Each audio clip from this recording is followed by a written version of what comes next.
আমি আছি এখন আমার ধান খেতের পাশে। এটা হচ্ছে কি আমার ধান খেত। এখানে প্রায় 2 ডিসিম জায়গা ধান করছিলাম। যেদিন ধান রুকে গেছি ওই দিন একটু সুন্দর মতন রুকে গেছিলাম, তারপর আরেকদিন আসছিলাম, আর আজকে আসলাম।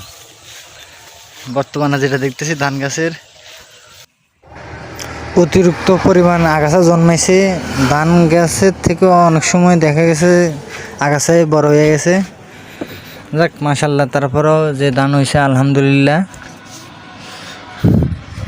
পানি টানি কিছু দিই নাই, একদিন কিছু সার দিয়েছিলাম, সেটাও দেখা যাচ্ছে ধানে। মোটামুটি ধান আলহামদুলিল্লাহ ভালো হয়েছে মাশাল্লাহ। এবছর ধানের ফলন ভালো হয়েছে, চারিদিকে অনেক ভালো ফলন দেখা যাইতেছে। তো অনেকক্ষণ মাঠে ঘোরাঘুরি করতেছি, ভালো লাগতেছে। অনেকদিন পর মাঠে আসলাম ধান ক্ষেত, কিছুক্ষণ সময় ধান নিয়ে ধানেরও ভিডিও করলাম। মাঝে মাঝে এগুলো হাঁটতে খুব মজা লাগে বা ভালো লাগে। তো সবাই ভালো থাকবেন, আশা করি দোয়া করবেন। আসসালামু আলাইকুম। পরবর্তী ভিডিও দেখার জন্য আমন্ত্রণ রইল।